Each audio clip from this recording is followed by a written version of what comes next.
저도 말씀을 준비하면서 이제 알게 된 분인데 윌리엄 보든이라고 하는 선교사님에 관한 짤막한 이야기가 되겠습니다.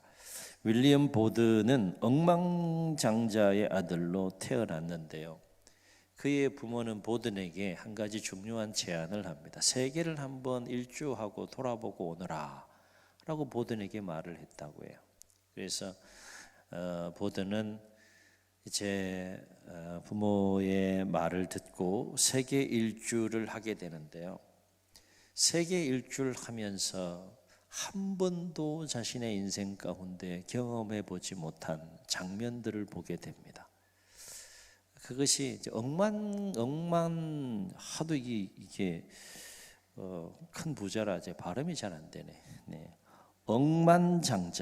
억만장자의 아들로 태어났으니까 늘 그 분위기 속의 삶을 살아가는 가운데 늘 보는 것들이 또 생활의 레벨이나 수준이나 이런 것들이 다를 거 아니겠어요.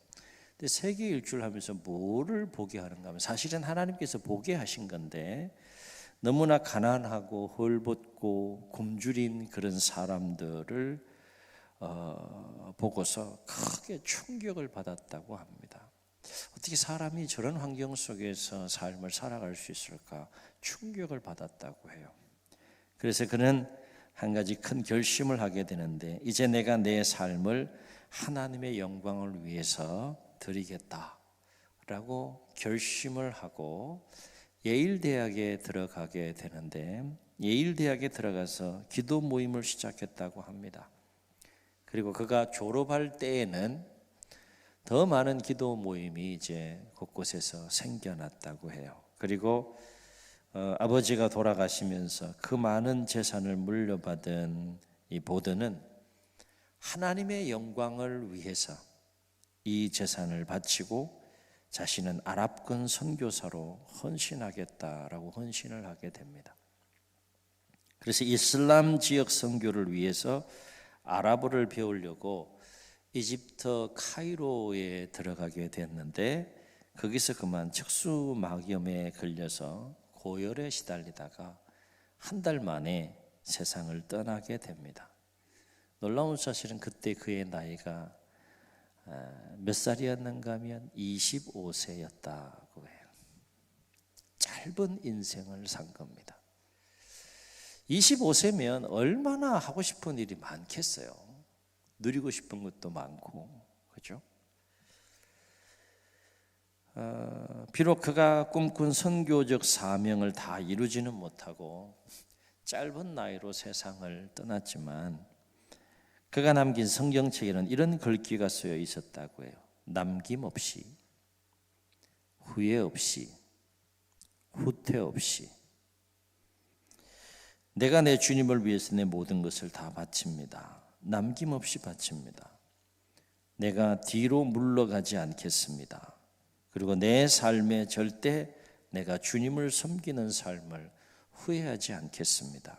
그리고 그의 수첩에는 또 이런 말이 적혀 있었다고 합니다. 언제나 자신에게는 노라고 말하고 예수님께는 예스라고 말하십시오.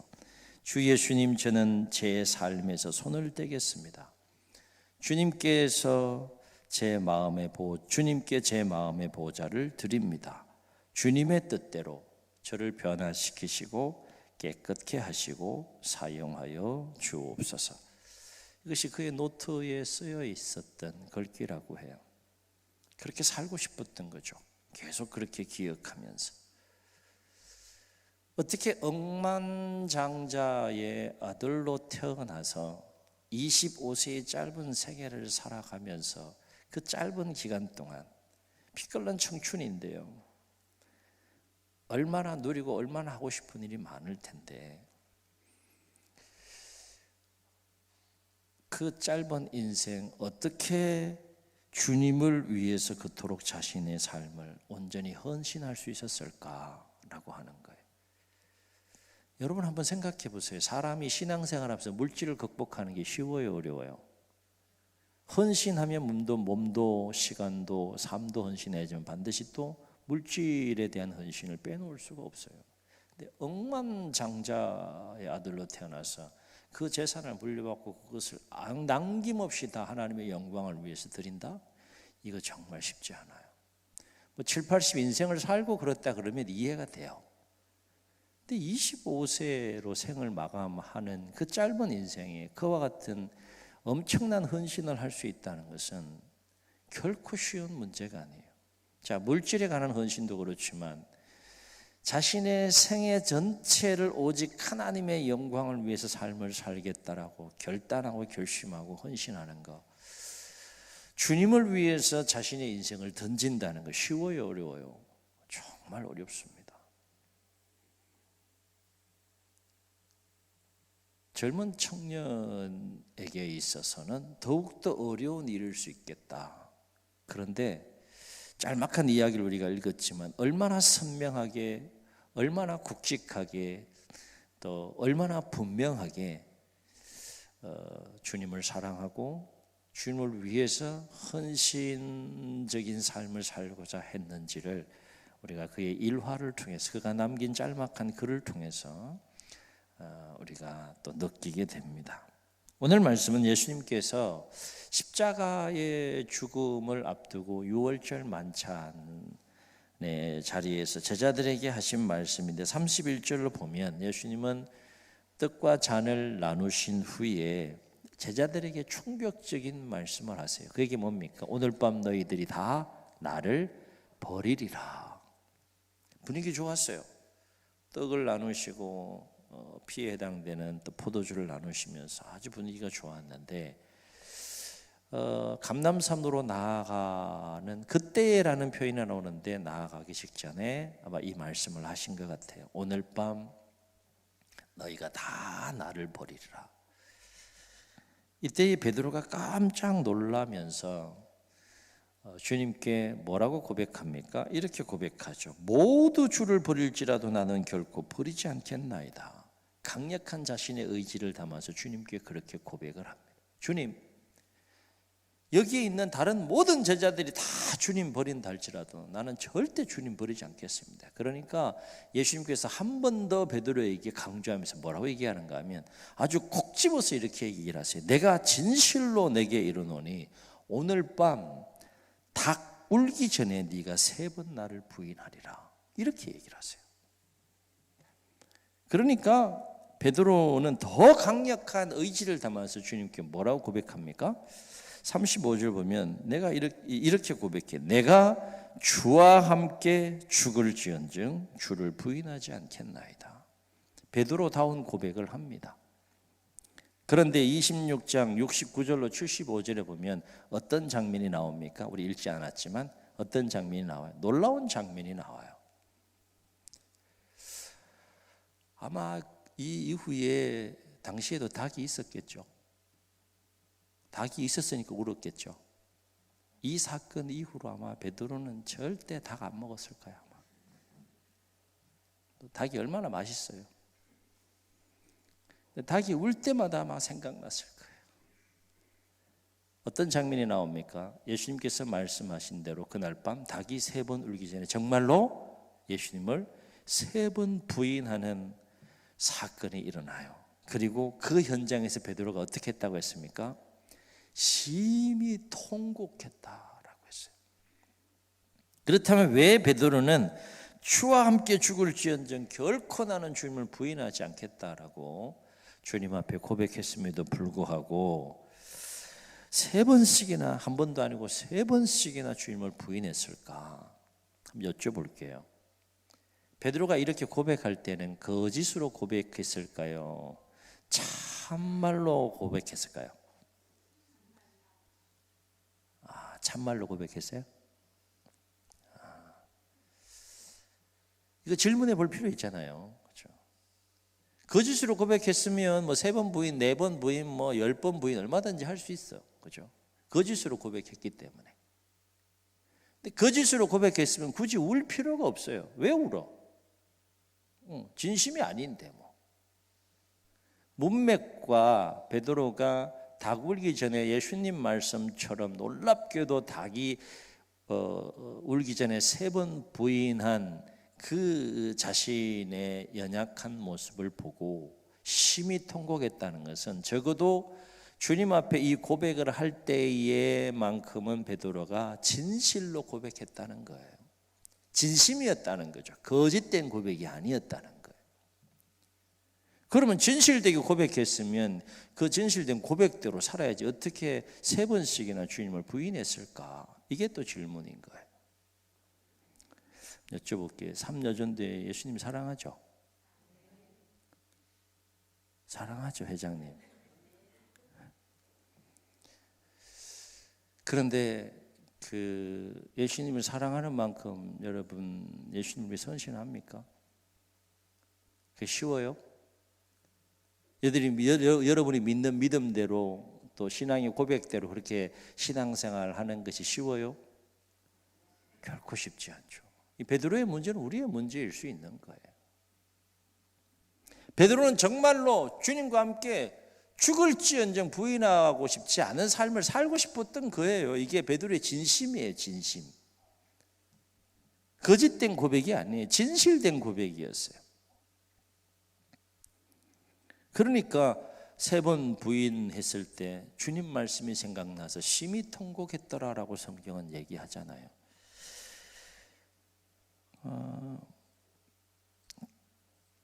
여기서 이제 우리가 주목할 것은 뭔가 하면 베드로는 정말 주님을 진정으로 사랑하기는 하였으나 아직은 주님보다는 자신을 더 사랑했기 때문에 주님을 정말 사랑했는데 무엇의 문제입니까? 나도 사랑하는 거예요. 자기 자신도 사랑하는 거예요. 여러분도 여러분 자신 사랑하잖아요. 그죠? 이미 헌신을 하셨네. 나도 나를 사랑하고 또 내 안에는 주님을 향한 사랑도 있는데 무엇의 문제예요? 베드로의 문제는 고백의 진실에 관한 문제가 아니라 주님을 향한 사랑의 분량에 관한 문제였다. 분량에 관한 문제였다. 주님을 정말 사랑해 그렇게 살고 싶어요. 그런데 아직까지는 누구를 더 사랑한다는 거예요? 베드로 자신을 더 사랑하고 있었기 때문에 그 분량의 차이를 극복할 수 없었던 거예요. 주님을 사랑하는 그 마음의 분량을 현재 자신을 사랑하는 분량으로 극복할 수 없었기 때문에 3번씩이나 부인할 수밖에 없었고 그 사실을 알고 주님 말씀 생각해서 통곡하는 것을 보게 됩니다. 여기서 우리가 주목할 것은 뭔가 하면 주님보다 나를 더 사랑하는 자는 결코 주님을 위해서 헌신할 수 없다는 거예요. 베드로가 지금 그걸 보여주고 있는 거예요. 그래서 예수님은 부활하신 후 갈릴리 호숫가에서 제자들을 만나시겠다라고 말씀하시고 먼저 갈릴리에 가신다고 말씀하시고 실제로 부활하신 후에 갈릴리 호숫가에 가십니다. 그리고 조업을 하고 있는 제자들을 기다리면서 아침 조반을 준비하시고 이제 조업을 마치고 왔을 때 침묵 속에서 예수님께서 이제 숯불구이 참 숯불구이 우리 다음 주에 이제 남전도에 이제 또 이렇게 마당에서 또 뭐 이렇게 공도 차고 하여튼 굽는다 그래요. 하여튼 네. 오세요. 많이들 오시라고 그러시는데 어쨌든 숯불구이로 조반을 딱 준비해서 시장한 조업을 마치고 돌아온 제자들에게 그 아침 조반을 같이 나누신 후에 침묵을 깨시고 요한복음 21장에 보면 예수님께서 베드로를 향하여 뭐라고 질문하시는가 하면 이렇게 질문해요. 요한의 아들 시몬아. 이건 예수님께서 이제 베드로라고 하는 이름을 주시기 전에 모습이에요. 옛날을 상기시키는 거죠. 너는 이런 존재였다. 이걸 상기시키는 겁니다. 요한의 아들 시몬아, 네가 이 사람보다 나를 더 사랑하느냐. 한번 따라 하시겠습니다. 나를 더 사랑하느냐. 지금 뭘 도전하고 계신 거예요? 사랑의 분량에 대해서 도전하고 계시는 거예요. 네가 함께 있는 동료들, 이 제자들도 사랑하지만 이 사람들보다 나를 더 사랑하느냐.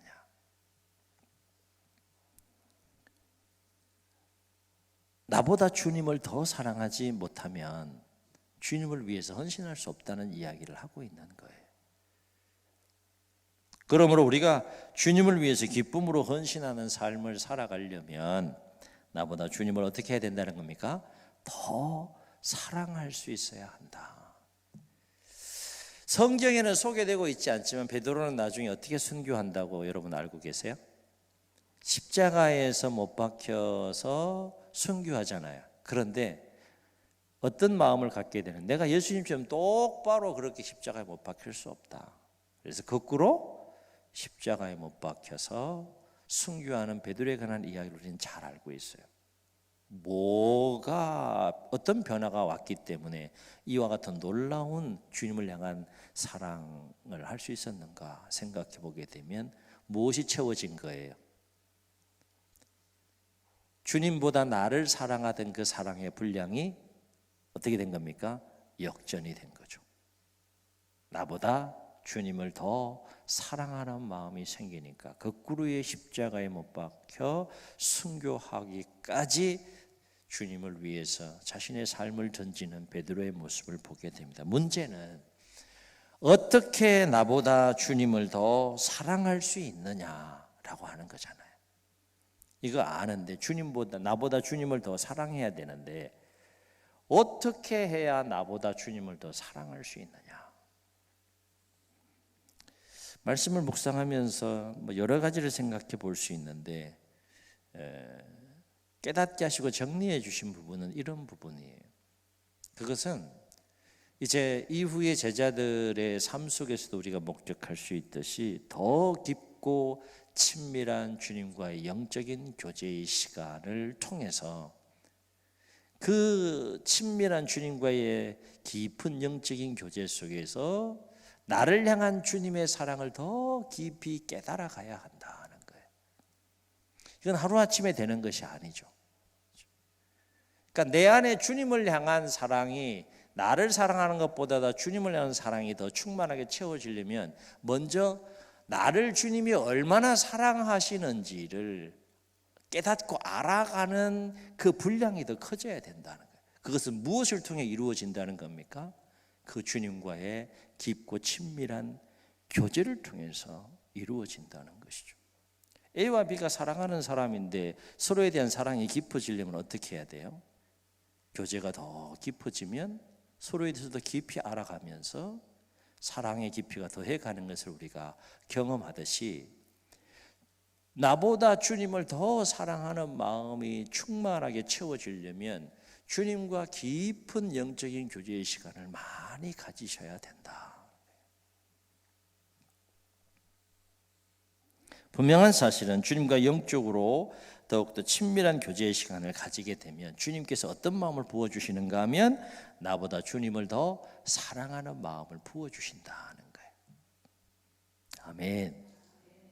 그래서 로마서 14장 8절에서 사도 바울이 고백한 것처럼 이러한 고백이 자연스럽게 나오게 되는데 어떤 고백을 하게 되는가 하면 이건 예수님과 교제가 깊어지게 되면 이 마음의 사랑의 분량이 반전이 일어나서 나를 향한 사랑보다 주님을 향한 사랑의 분량이 더 많아지면서 반전이 일어나면서 어떤 고백을 자연스럽게 하게 되는가 하면 우리가 살아도 주를 위하여 살고 죽어도 주를 위하여 죽나니 그러므로 사나 죽으나 우리가 주의 것이로다. 이거는 억지로 고백되어지는 것이 아니라 자연스럽게 고백되어지는 거죠. 이러한 사랑의 분량의 단계까지 갈 때 우리가 진정으로 주님을 위해서 헌신할 수 있다는 거예요. 그런데 이 말씀을 여러분 이렇게 읽고 싶죠. 우리가 살아도 나를 위하여 살고 죽어도 나를 위하여서 죽고 이렇게 읽고 싶죠. 처음에는 그렇게 신앙생활을 해요. 그렇잖아요. 내 문제를 해결해 주기를 원하고 또 그걸 기도의 제목 삼고 기도하면서 기도의 응답도 받고 그러면서 또 주님의 살아계심, 사랑하심, 돌보심 이런 것들을 체험하면서 신앙이 점점 더 이제 깊어지고 성장하고 성숙해져가는 출발은 어쨌든 살아도 나를 위하여 살고 죽어도 나를 위해서 죽고 그러나 주님과 영적으로 깊이 교제하는 시간이 많아지면 어떻게 됩니까? 살아도 주를 위하여 죽어도 주를 위하여 그렇게 나아간다는 거예요. 윌리엄 보든이 어떻게 그 모든 것을 헌신하고 자신의 인생과 삶까지 다 헌신하면서 주님을 위해서 그렇게 삶을 살고자 할 수 있었겠는가? 결국 보든의 마음속에는 어떤 마음이 충만했다는 겁니까? 자기 자신을 사랑하는 것보다 주님을 사랑하는 마음이 더 충만했기 때문에 가능했다라고 하는 거예요. 사랑하는 성도 여러분, 특별히 오늘 헌신을 다짐하는 삼여전도회 회원 여러분, 여러분 얼마나 주님과 영적으로 또 친밀한 깊은 교제의 시간을 갖고 계신지요? 많은 일들을 우리 헌신을 통해서 하는 것도 중요하지만 더 중요한 것은 예수님도 그러셨는데 아버지 하나님과 친밀하게 교제하는 시간이 더 중요했다. 그 시간을 많이 가지셨다는 거예요. 요한복음 보면 얼마나 친밀했는가 하면 이 부분을 계속 강조하는 걸 보게 돼요. 내가 아버지 안에, 아버지가 내 안에. 그 친밀한 관계를 계속 강조하시는 것을 보게 됩니다. 우리 삼여전도회가 이제 교회를 위해서 또 감당해 가야 할 일들이 참 많은데 그 많은 일들을 감당해 가기 이전에 먼저 여러분이 개인적으로 주님과 깊이 영적으로 교제하는 시간을 많이 가지실 수 있기를 주의 여러분 축원합니다. 교제할 때 어떻게 교제하시는가 하면 이렇게 교제하셔야 돼요. 하나님 이 문제도 해결해 주시고 이 문제도 해결해 주시고 이 문제도 해결해 주시고 예수님의 이름으로 기도합니다. 아멘. 그러면 안 돼. 기도는 말하는 기도가 있고 듣는 기도가 있어요. 그러니까 말하는 기도도 해야 되지만 듣는 기도의 시간을 많이 가지시라는 거예요. 그게 예수님의 겟세마네 동산에서의 기도예요. 예수님은 듣는 기도를 많이 하셨어요. 그래서 뭐라고 기도하셨습니까? 예수님도 인간적인 모습으로 십자가 지고 싶지 않았는데 아버지 하나님 십자가 지라고 말씀하셔요. 그래서 그것 때문에 고뇌하여 내가 심히 죽게 되었다라고 말씀하시면서 결론을 어떻게 냅니까? 나의 원대로 마시고 아버지의 원대로 하옵소서. 이 똑같은 영적인 원리예요. 기도의 내용이 바뀌는 거죠. 그럴 때 나의 필요, 나의 요구를 간구하면서 주님과 교제하는 그 시간은 사실은 영적인 이제 처음 단계에서 주로 많이 해야 될 일들이고 교제가 깊어지게 되면 그 마음에 역전이 생기는 거죠. 그래서 주님이 나를 통해서 기대하시는 삶이 뭐냐? 예수님이 나를 통해서 원하시는 삶이 뭐냐? 나의 기쁨이 아니라 나의 만족이 아니라 나의 유익이 아니라 주님의 기쁨을 위해서 내가 어떤 삶을 살아내야 할 것인가를 주님께서 말씀하시는 그 말씀에 더 많은 귀를 기울이게 되고 또 그 교제가 깊어지면 깊어질수록 결국 어떻게 됩니까? 나를 위해서가 아니라 주를 위하여 그런 고백이 나오게 되고 그 고백에 합당한 삶을 살게 된다라고 하는 것입니다.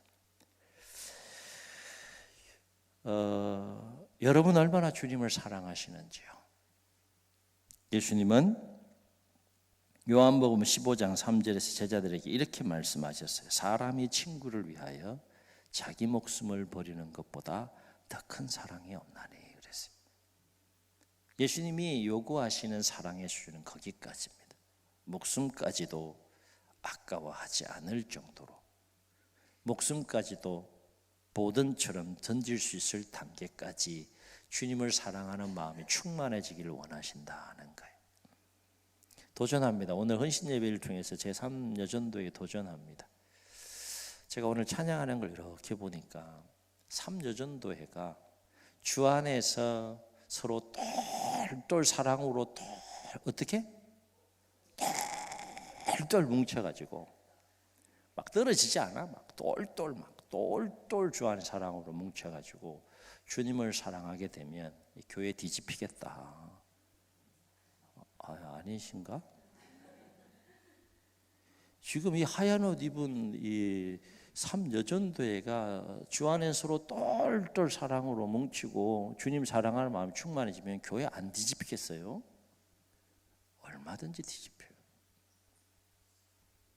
헌신은 또 선한 영향력으로 나타나게 되잖아요. 그죠? 바라옵기는 더 많은 시간, 주님과 교제하는 시간을 가지세요. 많은 일을 하려고 하기보다 앞서 더 많은 시간 주님과 기도를 통하여 더 많은 교제 시간을 갖되 말하는 기도보다 주로 듣는 기도를 좀 많이 하세요. 주님께서 나에게 뭐라고 말씀하시나 듣는 기도를 좀 많이 하세요. 그래서 내 생각, 내 마음으로 충만해진 이 마음통이 이제 내 생각이 하나하나 비워지게 되고, 비워진 그 공간에 주님의 생각, 주님의 마음, 주님의 또 사랑으로 채워져 갈 때 여러분이 여러분의 남은 인생에 얼마나 멋지게 주님을 위해서, 주님 교회를 위해서 쓰임 받을 수 있는지를 체험하고 경험할 수 있기를 주의 여러분 축원합니다. 이거 분명히 진정으로 사랑하면 헌신하게 됩니다. 진정으로 사랑하면 아낌없이 헌신하게 돼요. 기쁨으로 헌신하게 됩니다. 그 기쁨, 그 은혜를 충만하게 누리시면서 교회를 위해서, 주님을 위해서 더 귀하고 아름답게 쓰임받는 우리 삼여전도 회원님들 다 되시기를 예수님의 이름으로 축복합니다. 축복합니다. 우리 말씀을 기억하시면서 함께 찬양하시고 한번 통성으로 기도합니다. 기도하는 마음으로 찬양합시다.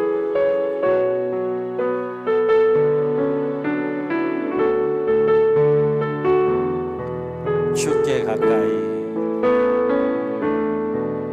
주께 가까이 날 이끄소서.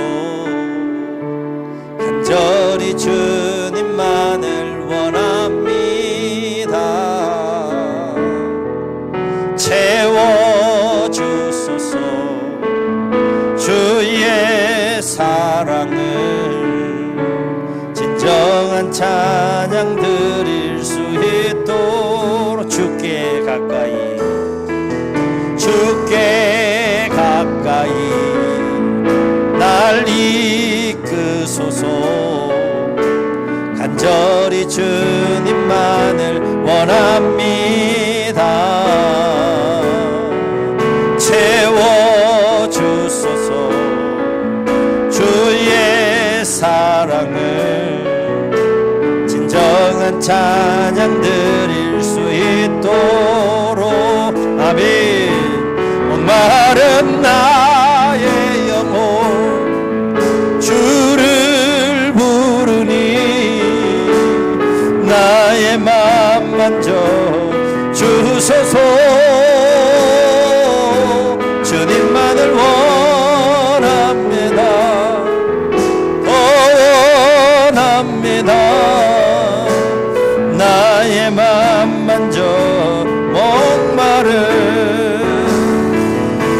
목마른 나의 영혼 주를 부르니 나의 맘 만져 주소서. 주님만을 원합니다. 원합니다. 나의 맘 만져 주소서. 눈을 감으시고 우리 말씀을 기억하시면서 한번 통성으로 기도할 때 우리 삼여전도회를 위해서 축복하며 기도해 주시고, 또 우리도 동일한 진리와 말씀 안에서 그렇게 헌신할 수 있도록 기도하시되, 헌신은 억지로 하는 거 아닙니다. 마지못해 하는 거 아닙니다. 내 안에 부어주시는 그 주님의 은혜가 얼마나 크고 얼마나 놀라운지를 깨닫게 되면 자연스럽게 나를 위한 삶에서 주님을 위한 삶으로 나아가게 됩니다. 기쁨으로 헌신하게 되겠고, 아낌없이 헌신하게 되고, 온전히 헌신하는 삶을 살게 됩니다. 그리고 헌신의 자리에서 계속해서 더 풍성하게 부어주시는 주님의 은혜와 사랑을 느끼고 경험하면서 더 깊은 영적인 주님과의 교제 가운데 신앙생활의 기쁨과 즐거움을 누리며 삶을 살게 됩니다. 오늘 삼여전도회 우리 회원님들 마음속에 주님 다 사랑하지만 더 주님 사랑하게 도와달라고, 나보다 더 주님을 사랑하는 그 사랑의 분량이 더 깊어지게 하시고 더 충만하게 도와주셔서 더 기쁨으로 주님과 주님 몸된 교회를 위하여 주님 나라 위에 귀하게 헌신하고 쓰임받는 삶이 되게 해달라고, 우리 모두가 동일한 삶이 되게 해달라고 주님 세 번 부르시고 통성으로 기도합니다. 주여